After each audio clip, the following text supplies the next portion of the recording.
Hello, good morning, जोहार। मैं संजय और आप देख रहे हैं न्यूज झारखंड। समय हो चला है झारखंड की खबरों को जानने का, तो चलिए जानते हैं आज की झारखंड की 25 मुख्य बड़ी खबरों को। घाट पर झारखंड की स्वास्थ्य व्यवस्था, सड़क नहीं होने के कारण समय पर नहीं पहुंच सकी एम्बुलेंस, बच्चे को जन्म देकर चली गई मां की जान। झारखंड में आज भी कई ऐसे गांव, ऐसे इलाके हैं जहां तक सरकारी योजना तो दूर, जरूरी स्वास्थ्य सुविधाएं भी गांव के मुहाने पर दम तोड़ देती है। सिमडेगा जिले में एक ऐसा ही मामला सामने आया है जहां गर्भवती महिला सही समय पर अस्पताल तक नहीं पहुंच सकी। गाँव के लोग उससे खाट पर लाद कर नदी पार करा रहे हैं। जब तक वह एम्बुलेंस तक पहुंचती, रास्ते में ही उसकी मौत हो गई। गर्भवती महिला को पेट में तेज दर्द हुआ और घर पर ही उसने बच्चे को जन्म दे दिया, लेकिन उसके बाद उसकी हालत बिगड़ने लगी तो गांव वाले किसी तरह उसे अस्पताल लेकर पहुंचे, जहां डॉक्टरों ने उसे मृत्यु घोषित कर दिया। घटना सिमडेगा जिले के बानो प्रखंड के बांगुर पुरनापानी गांव की है। सड़क नहीं होने की वजह से एम्बुलेंस गांव तक नहीं पहुंच पाता। गांव के बाहर नदी के उस पार खड़ा हो जाता है। पांगुर निवासी बसंती लुगुन 30 वर्षीय को देर रात प्रसव पीड़ा शुरू हुई। तड़के उसने एक बच्चे को जन्म दिया। इसके बाद उसकी हालत बिगड़ने लगी। गांव की सड़क ऐसी नहीं है कि कोई एम्बुलेंस यहां तक पहुंच सके। गांव के लोगों ने महिला को खटिया पर लादकर पांगुर झरिया नाला पार कर एम्बुलेंस तक पहुंचाया। इस दौरान उसकी हालत और खराब हो गई। बानो अस्पताल पहुंचने पर डॉक्टरों ने उन्हें मृत्यु घोषित कर दिया। झारखंड में लगेगा देश का पहला हाइड्रोजन टेक्नोलॉजी प्लांट। सीएम की मौजूदगी में टाटा के साथ हुआ समझौता। झारखंड ने ग्रीन एनर्जी को लेकर कदम बढ़ाते हुए एक बड़ी पहल की है। इसके तहत हाइड्रोजन से संचालित होने वाली भारी वाहनों के इंजन को बनाने के लिए देश का पहला प्लांट झारखंड में लगेगा। टाटा मोटर्स और कमिंस ग्रुप के ज्वाइंट वेंचर से खोले जाने वाले इस इंडस्ट्री को लेकर मुख्यमंत्री हेमंत सोरेन की मौजूदगी में शुक्रवार को झारखंड मंत्रालय में एमओयू किया गया। यह प्लांट झारखंड के जमशेदपुर में लगेगा। इस मौके पर उद्योग सचिव जितेंद्र कुमार सिंह और TCPL green energy solution private limited के निदेशक अजय पाटिल के बीच समझौता करार हुआ। करीब 354 करोड़ रुपए की लागत से बनने वाला यह हाइड्रोजन टेक्नोलॉजी प्लांट देश का पहला प्लांट होगा जो नेट जीरो के अभियान में महत्वपूर्ण भूमिका निभाएगा। झारखंड सरकार इस प्लांट की स्थापना में किसी तरह की अड़चन न हो, इसके लिए सिंगल विंडो सिस्टम और अलग से एक नोडल अधिकारी नियुक्त करेगी। इधर झारखंड मंत्रालय में आयोजित कार्यक्रम को संबोधित करते हुए मुख्यमंत्री हेमंत सोरेन ने कहा कि आज का दिन झारखंड के लिए ऐतिहासिक दिन है। जलवायु परिवर्तन को लेकर जहां पूरी दुनिया चिंतित है, ऐसे में ग्रीन एनर्जी को लेकर देश भर में चल रहे अभियान में अपनी महत्वपूर्ण भागीदारी निभाते हुए झारखंड एक ऐसा राज्य है जिसने हाइड्रोजन टेक्नोलॉजी को अपनाने की दिशा में बड़ा कदम उठाया है। इसके तहत देश का पहला हाइड्रोजन प्लांट जमशेदपुर में लगने जा रहा है। मौसम विभाग ने जारी किया इन जिलों में बारिश का अलर्ट। झारखंड में मानसून एक्टिव है। राज्य के कई हिस्सों में पिछले कुछ दिनों से बारिश हो रही है। मौसम विभाग के अनुसार अगले 2 दिनों तक राज्य में मौसम का मिजाज ऐसा ही रहेगा। राज्य के कई हिस्सों में बारिश हो रही है। झारखंड के लगभग सभी इलाकों में बादल छाए रहेंगे। कुछ इलाकों में गरज चमक के साथ भारी वर्षा हो सकती है। राज्य में जिन इलाकों में बारिश की संभावना जाहिर की गई है, उन इलाकों में राजधानी रांची, पूर्वी सिंहभूम, पश्चिमी सिंहभूम, बोकारो, गिरिडीह, देवघर, दुमका, गोड्डा, पाकुड़, साहिबगंज सहित राज्य के कई हिस्सों में बारिश हो सकती है। इसे लेकर मौसम विभाग ने येलो अलर्ट जारी किया है। मौसम विभाग ने साफ किया है कि अभी अगले 2 दिनों तक राज्य के मौसम में कोई खास बदलाव आने की संभावना नहीं है।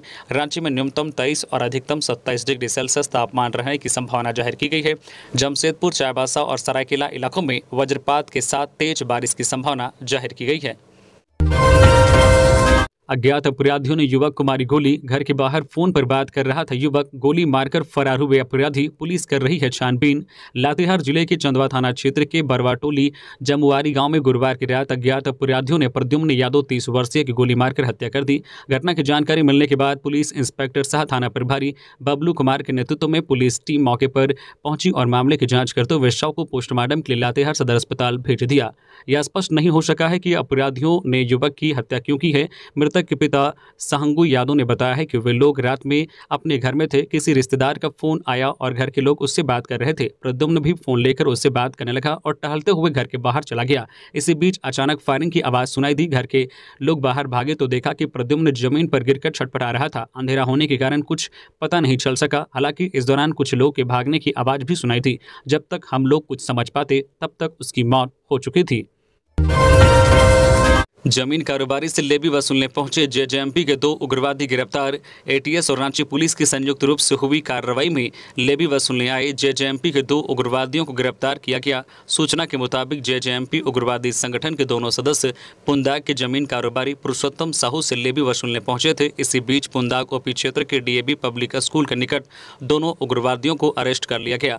पूछताछ के दौरान गिरफ्तार उग्रवादियों ने स्वीकार किया है कि जेजेएमपी के एरिया कमांडर सूरज लोहरा के कहने पर ही दोनों पुरुषोत्तम साहू से लेवी वसूलने के लिए पहुंचे थे।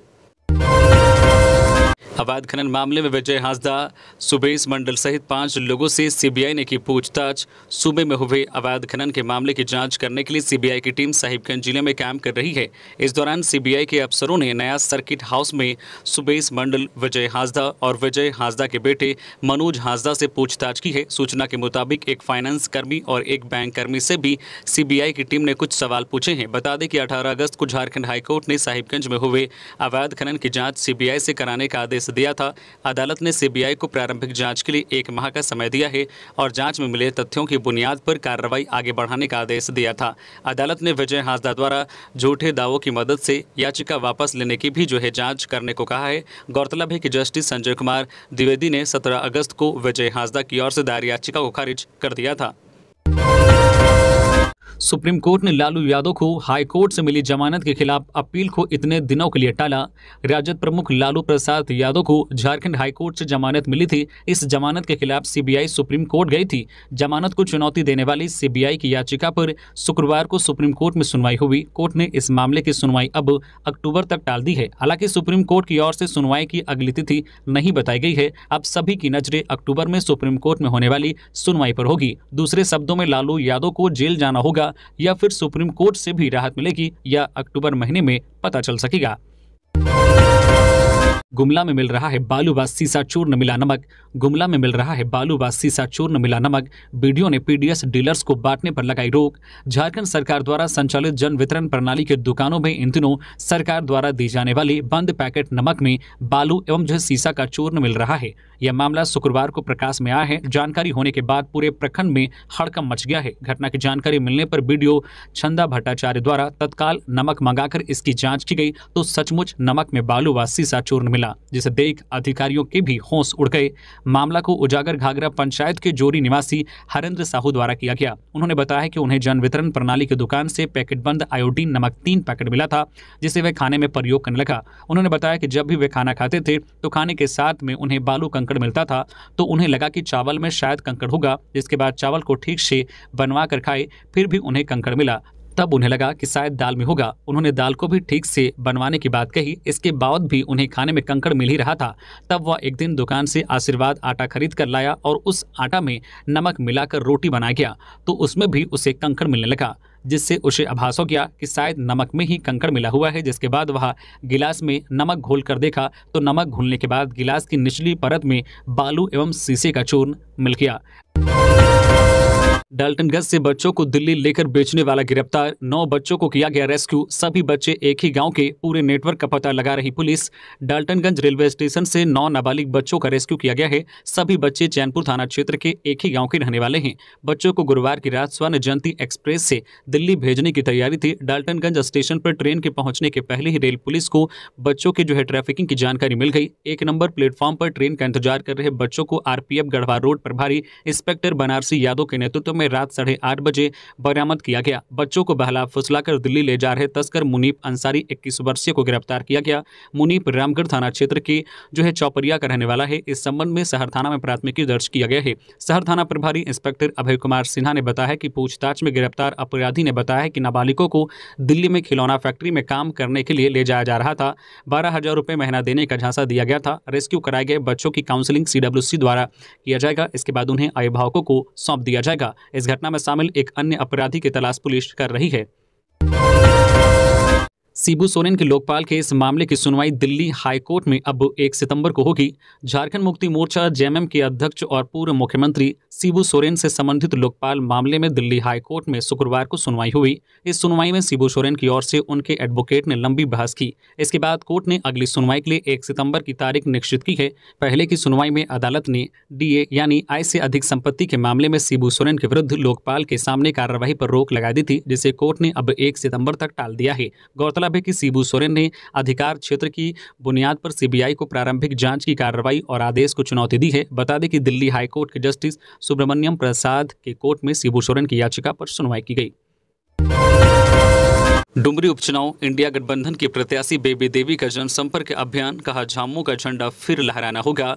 डुमरी उपचुनाव की तारीख जैसे जैसे नजदीक आ रही है, चुनाव प्रचार तेज होता जा रहा है। मुख्य रूप से इंडिया गठबंधन की प्रत्याशी बेबी देवी और एनडीए की उम्मीदवार यशोदा देवी के समर्थन में कार्यकर्ता टोली बनाकर भ्रमण कर मतदाताओं से समर्थन मांग रहे हैं। शुक्रवार को बेबी देवी ने बोकारो जिला अंतर्गत नावाडी के जो भलमारा, कोदवाडी, बारीडी, सारूबेड़ा, कटघरा, गोबरागढ़ा, जुनोडी, आहारडी आदि गांव में डोर टू डोर जनसंपर्क कर पूर्व मंत्री दिवंगत जगन्नाथ महतो के अधूरे सपने को पूरा करने के लिए आशीर्वाद मांगा। बाबूलाल मरांडी ने की जमीन की हेराफेरी, व बताए कौन है रमिया मरांडी और लामिया तिवारी, ईडी इनकी भी करे जांच। झामुमो, हेमंत सोरेन और उनके परिवार पर हमलावर भाजपा के प्रदेश अध्यक्ष बाबूलाल मरांडी पर अब झामुमो ने पलटवार किया है। झामुमो महासचिव सुप्रियो भट्टाचार्य ने शुक्रवार को प्रेस कॉन्फ्रेंस आयोजित कर बाबूलाल मरांडी पर जमकर हमला बोला। सुप्रियो ने आरोप लगाया है कि बाबूलाल मरांडी ने राज्य में कई जगहों पर जमीन की हेराफेरी की है। जब उन्हें पता चला कि इस हेराफेरी को लेकर उनके खिलाफ कार्रवाई हो सकती है तो वह डर से भाजपा में शामिल हो गए। सुप्रियो ने कहा कि ईडी को बाबूलाल मरांडी की इस हेराफेरी पर भी संज्ञान लेना चाहिए। सुप्रियो भट्टाचार्य ने कहा कि संताल परगना प्राइवेट जो है builders limited Harmu housing society में निबंधित है। यह कंपनी 3 लोगों के नाम से है। बाबूलाल मरांडी को बताना चाहिए कि रमिया मरांडी और लामिया तिवारी कौन है। ये वही लोग हैं जिनके पीछे बाबूलाल मरांडी का पैसा लगा हुआ है। के श्रीनिवासन सहित 3 आईएएस अधिकारियों का तबादला। झारखंड सरकार ने भारतीय प्रशासनिक सेवा के 3 अधिकारियों का स्थानांतरण पदस्थापन किया है। लंबे समय से पदस्थापन के लिए प्रतीक्षारत के श्रीनिवासन को अगले आदेश तक निदेशक श्री कृष्ण लोक प्रशासक संस्थान रांची के पद पर नियुक्त एवं पदस्थापित किया गया है। निदेशक श्री कृष्ण लोक प्रशासन संस्थान रांची मुकेश कुमार को स्थानांतरित करते हुए उन्हें अगले आदेश तक निदेशक अटेंशन निदेशालय वित्त विभाग रांची के पद पर नियुक्त एवं पदस्थापित किया गया है। मुकेश कुमार अपने कार्यों के साथ निदेशक पेंशन नियम लेखा निदेशालय वित्त विभाग रांची के भी अतिरिक्त प्रभार में रहेंगे। प्रतिस्थापन के लिए प्रतीक्षारत शशि रंजन को जो है प्रबंध निदेशक झारखंड औद्योगिक क्षेत्र विकास प्राधिकार जियाड़ा के पद पर नियुक्त एवं जो है पदस्थापित किया गया है। श्री रंजन अगले आदेश तक अपने कार्यों के साथ मुख्य कार्यपालक पदाधिकारी मुख्यमंत्री लघु एवं जो है कुटीर उद्योग विकास बोर्ड रांची के अतिरिक्त प्रभार में रहेंगे। इस संबंध में कार्मिक विभाग ने अधिसूचना जारी कर दी है। धनबाद के पुराना बाजार में ट्रैफिक जवान व टोटो चालक के बीच जमकर हुई हाथापाई। धनबाद शहर के पुराना बाजार पानी टंकी के पास शुक्रवार को टोटो चालक व ट्रैफिक जवान शिव पूजन पांडे के बीच जमकर हाथापाई हो गई। तू में से शुरू हुई जो हाथापाई गाली गलौज व मारपीट तक पहुंच गई। 2 टोटो चालक युवक एक ट्रैफिक जवान को सड़क पर पटक कर पीटने लगे। स्थानीय दुकानदारों ने पुलिस जवान को बचाया। बैंक मोड़ थाना प्रभारी प्रभात रंजन पांडे ने बताया है कि अभी तक दोनों पक्षों से बैंक मोड़ थाने में शिकायत नहीं मिली है। घटना के संबंध में बताया जाता है कि पुलिस ने टोटो चालक को नो पार्किंग एरिया में टोटो लगाने के लिए मना किया। इसके बाद उसकी पुलिस से तू में हुई और जमकर मारपीट के साथ पटका पटकी शुरू हो गई। स्थानीय लोगों की भीड़ जुट गई और दोनों को किसी तरह अलग किया गया। बैंक मोड़ थाना की पुलिस को भी बुलाया गया, जिसके बाद 2 लोगों को गिरफ्तार किया गया। लोहरदगा में ट्रेन से कटकर युवक की मौत, इलाके में फैली सनसनी, जांच में जुटी आरपीएफ टीम। झारखंड के लोहरदगा रेलवे स्टेशन में शुक्रवार को ट्रेन से कटकर एक युवक की मौत हो गई। इसकी सूचना मिलने के बाद आरपीएफ मामले की जांच और आगे की कार्रवाई में जुट गई है। शव की पहचान लोहरदगा जिले के सदर थाना क्षेत्र के नदिया करचा टोली गाँव निवासी स्वर्गीय बुधवा उरांव के पुत्र दिलीप उरांव 40 वर्षीय के रूप में हुई है। फिलहाल शव को रांची जीआरपी भेजने की प्रक्रिया की गई है। हजारीबाग के चमेली झरने से 36 घंटे में 300 बरामद, नहीं हो सकी पहचान, जांच में जुटी पुलिस। हजारीबाग जिले के इचाक पद्मा थाना सीमा क्षेत्र के सालपरनी जंगल से सटे चमेली झरना में 36 घंटे में के भीतर जो है 300 बरामद हुआ है। शुक्रवार को 13 वर्षीय एक लड़की का शव मिला। इससे पहले गुरुवार को युवक युवती का शव मिला था। एक साथ 3 युवक युवती का शव मिलने की चर्चा पूरे क्षेत्र में जोरों पर है। तीनों की पहचान नहीं हो पाई है। पुलिस मामले की जांच में जुट गई है। बता दें कि चमेली झरना से गुरुवार को एक युवक युवती का शव तैरते हुए मिला। इसके बाद शुक्रवार की सुबह एक लड़की का शव मिला। ग्रामीणों ने इसकी सूचना इचाक व पद्मा पुलिस को दिया। सूचना पाकर पद्मा थाना प्रभारी शिवदयाल सिंह व इचाक थाने के एसआई पुलिस बल के साथ घटनास्थल पर पहुंचे। मौके पर पहुंचकर घटना का जायजा लिया और शव को पानी से निकालकर जो है पोस्टमार्टम के लिए भेज दिया। बुंडू में अधेड़ व्यक्ति के पास से मिला देसी कट्टा। गश्त के दौरान पुलिस ने पकड़ा। शुक्रवार की सुबह बुंडू थाना की पुलिस को गश्ती के दौरान नवरात्रि टोली के समीप एक अधेड़ व्यक्ति के पास से देसी कट्टा बरामद किया गया है। बताया जाता है कि गमछा में देसी कट्टा को लेकर पुराना बाजार टोली बुंडू निवासी आरोपी प्रदीप गौराई 55 वर्षीय खड़ा पाया। पुलिस को मौके पर देखते हुए वह भागने का प्रयास किया, परंतु पुलिस ने उसे धर दबोचा। पूछताछ करने पर किसी प्रकार का जवाब नहीं दे सका और न ही उनके पास किसी प्रकार की कागजात होने की बात स्वीकार की गई। हालांकि इस मामले में देसी कट्टा वह कहां से प्राप्त किया है, इसकी जानकारी प्राप्त नहीं हो पाई। सूत्रों की माने तो पिछले कई दिनों से चौक चौराहों पर देसी कट्टा को खुलेआम दिखाते हुए पाया गया था। बताया जाता है कि आरोपी द्वारा देसी कट्टा किसी कबाड़ी वाले के पास से खरीदा था। इस मामले में बुंडू पुलिस द्वारा प्राथमिकी दर्ज कर आरोपी को जेल भेज दिया गया है। देश के औद्योगिक विकास में सूबे की महत्वपूर्ण भूमिका है। सीपी राधाकृष्णन। सूबे के राज्यपाल सीपी राधाकृष्णन ने शुक्रवार को रांची के होटल रेडिशन ब्लू में आयोजित द्वितीय झारखंड माइनिंग समिट को संबोधित किया। उन्होंने कहा कि झारखंड खनिज के दृष्टिकोण से अहम राज्य है। देश के औद्योगिक विकास के क्षेत्र में इसकी महत्वपूर्ण भूमिका है, लेकिन यहाँ के लोगों के जीवन स्तर में अपेक्षित प्रगति नहीं हुई है। उन्होंने कहा कि देश के विकास के लिए औद्योगिक विकास का होना नितांत आवश्यक है। हमें यह भी देखना होगा कि इसका पर्यावरण पर प्रतिकूल प्रभाव न पड़े। खनन किए जाने के पश्चात सुनियोजित तरीके से माइंस के रखरखाव एवं पर्यावरण के अनुकूल बनाने के लिए कार्य योजना तैयार कर उस पर अमल करना होगा। धनबाद के बासुदेवपुर में पुलिस ने ग्रामीणों को दौड़ा कर पीटा। धनबाद जिले के लोयाबाद थाना क्षेत्र के बासुदेवपुर में पुलिस ने लोगों को दौड़ा कर पीटा। बासुदेवपुर में नगर निगम का कचरा डंप किया जा रहा था। मोहल्ला के लोगों ने इसका विरोध किया। नगर निगम वाले जो है कचरा डंप करने पर अड़ गए। स्थानीय लोग भी पीछे हटने को तैयार नहीं हुए। उन्होंने जमकर इसका विरोध किया। इसके बाद पुलिस ने लाठीचार्ज कर दिया। पुलिस वालों ने नाबालिग बच्चों और बच्चियों को भी नहीं बख्शा, उन पर भी लाठीचार्ज कर दिया। पुलिस ने जब लाठी चलानी शुरू की तो विरोध प्रदर्शन करने के लिए पहुंचे लोग वहां से भाग खड़े हुए। इस दौरान एक महिला बेहोश होकर गिर पड़ी। नगर निगम पुलिस की मदद से बासुदेवपुर में कचरा डंप जो है करवाना चाह रही। नगर निगम के सहायक नगर आयुक्त प्रकाश कुमार भी मौके पर मौजूद थे। सोरेन परिवार पर टिप्पणी। बाबूलाल पर केस दर्ज। संकल्प यात्रा में बाबूलाल का बयान। अब तक 4 मामले दर्ज। भाजपा नेता बोले डर गई है हेमंत सरकार। मुख्यमंत्री हेमंत सोरेन और सांसद शिबू सोरेन के खिलाफ अभद्र टिप्पणी करने का आरोप लगाते हुए भारतीय जनता पार्टी के प्रदेश अध्यक्ष बाबूलाल मरांडी पर कांके थाना में शिकायत दर्ज की गई है। संकल्प यात्रा के दौरान अब तक बाबूलाल मरांडी पर 4 मुकदमे दर्ज हो चुके हैं। अब तक लातेहार, सिमडेगा, देवघर और रांची में मुकदमा दर्ज किया गया है। पतराटोली निवासी सोनू तिर्की की ओर से यह एफआईआर दर्ज की गई है। प्राथमिकी में कहा गया है कि सोशल मीडिया प्लेटफॉर्म पर मरांडी का बयान पोस्ट किया गया है। इसमें उन्होंने मुख्यमंत्री हेमंत सोरेन और सांसद शिबू सोरेन के खिलाफ अभद्र टिप्पणी की है। प्राथमिकी के आधार पर कांके थाना में पदस्थापित सब इंस्पेक्टर संजय नायक को अनुशंसा की जिम्मेदारी सौंपी गई है। अब पुलिस इस मामले की जांच करेगी। भारतीय जनता पार्टी के प्रदेश अध्यक्ष बाबूलाल मरांडी के खिलाफ केस दर्ज होने के बाद भाजपा के प्रदेश प्रवक्ता कुणाल सांडगी ने सोशल मीडिया पर निशाना साधा है। उन्होंने कहा कि बाबूलाल मरांडी की संकल्प यात्रा से राज्य सरकार और मुख्यमंत्री हेमंत सोरेन घबरा गए हैं। राज्य सरकार के इशारे पर बाबूलाल मरांडी के खिलाफ फर्जी मुकदमे दर्ज हो रहे हैं। ट्रेन ठहराव का क्रेडिट लेने पहुंचे इस विधायक का लोगों ने किया विरोध। चौबे रेलवे स्टेशन कोडरमा पर एक्सप्रेस ट्रेन के ठहराव की शुरुआत तो हुई, लेकिन इसके बाद राजनीति भी गर्म हो गई। दरअसल एक्सप्रेस ट्रेन ठहराव की मांग को लेकर आंदोलनरत संघर्ष समिति के बैनर तले ग्रामीण लंबे समय से संघर्ष कर रहे थे। एक्सप्रेस ट्रेन ठहराव की खबर मिलते ही बरकट्ठा विधायक अमित यादव हरी झंडी दिखाकर ट्रेन को रवाना करने चौबे स्टेशन पहुंच गए। विधायक द्वारा ट्रेन को हरी झंडी दिखाकर झूठा राजनीतिक लाभ लेने के इरादे के खिलाफ समिति के बैनर तले लोग एकजुट हो गए। आंदोलनकारी जो है ग्रामीण रेल आंदोलन के शहीद मनोज चौधरी के स्मारक स्थल पर जुटे और उनकी प्रतिमा पर माल्यार्पण के बाद रैली निकाली। आंदोलनकारियों ने झूठा श्रेय लेने की राजनीति बंद करो के नारे लगाए। एक्सप्रेस ट्रेन ठहराव की जीत हमारी है, रेल आंदोलन के शहीद अमर रहे, झूठ फरेब और जनता को ठगने की राजनीति बंद करो आदि के नारे भी लगे। राजेश ठाकुर ने बतौर कांग्रेस प्रदेश अध्यक्ष पूरे किए 2 साल। कार्यकर्ता बोले बेहतरीन अध्यक्षों में से एक।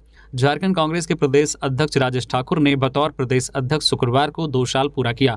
इस मौके पर रांची के कांग्रेस मुख्यालय में कांग्रेस के नेता और कार्यकर्ताओं की ओर से जो अभिनंदन किया गया। इस अवसर पर राजेश ठाकुर ने कहा कि मेरे जैसे साधारण कार्यकर्ता को पार्टी नेतृत्व ने प्रदेश अध्यक्ष का दायित्व सौंपकर काम करने के लिए अवसर दिया, यह मेरे लिए सौभाग्य की बात है। पार्टी के सभी नेता और कार्यकर्ताओं के सहयोग से 2 साल सफलतापूर्वक पूरा किया। कहा कि यह 2 साल संघर्ष एवं उपलब्धियों से भरा रहा। एक साधारण कार्यकर्ता का NSUI युवा कांग्रेस में काम करते हुए प्रदेश अध्यक्ष बनाए जाने से पार्टी कार्यकर्ताओं के बीच एक अच्छा संदेश गया। उनके साथ ही कार्यकारी अध्यक्ष गीता कोड़ा, बंधु तिर्की, जालेश्वर महातो एवं शाहजादा अनवर के कार्यकाल के भी 2 वर्ष पूरे हो गए। कोर्ट ने सुनाई मौलाना को सजा। 8 साल की बच्ची के साथ रेप करने वाला मौलाना को आजीवन कारावास की सजा, 60,000 का जुर्माना। 8 साल की बच्ची के साथ रेप करने वाले मौलाना को कोर्ट ने आजीवन कारावास की सजा सुनाई है। साथ ही 60,000 रुपये का जुर्माना भी लगाया है। कोलेबिरा थाना कांड संख्या 72 2020 के पॉक्सो एक्ट के तहत बच्ची के साथ दुष्कर्म और धमकी के मामले में सुनवाई करते हुए ADJ आसादेवी भट्ट की अदालत में शुक्रवार को जोहेपांकी निवासी मौलाना मोहम्मद अमानुल्लाह अंसारी उर्फ अमीन को दोषी करार देते हुए आजीवन कारावास और 8,000 रुपये जुर्माना की सजा सुनाई है। केस की सुनवाई के दौरान जो है अभियोजन पक्ष से प्रभारी लोक अभियोजक अमित श्रीवास्तव ने 16 लोगों की गवाही कराई। स्टूडेंट ने पॉकेट मनी से रिम्स में एडमिट विश्वविद्यालय की बीमार कर्मी का कराया इलाज। डॉक्टर श्याम प्रसाद मुखर्जी विश्वविद्यालय की सफाई कर्मी सुनीला देवी 20 अगस्त को गंभीर रूप से ग्रस्त होकर रिम्स में एडमिट हुई थी। वो आर्थिक अभाव से जूझ रही थी, उनकी स्थिति नाजुक थी। ऐसे समय में डॉक्टर श्याम प्रसाद मुखर्जी विश्वविद्यालय के झारखंड छात्र जदयू कमेटी के छात्रों ने उनकी मदद की। छात्रों ने चंदा कर उनको इलाज के लिए आर्थिक मदद की और रिम्स प्रबंधन से बात कर उनका शीघ्र ऑपरेशन सुनिश्चित कराया। इस मौके पर छात्र जदयू के राज्य सचिव आसिफ ने कहा कि छात्रों ने अपने पॉकेट मनी से 4,000 रुपये चंदा दिया।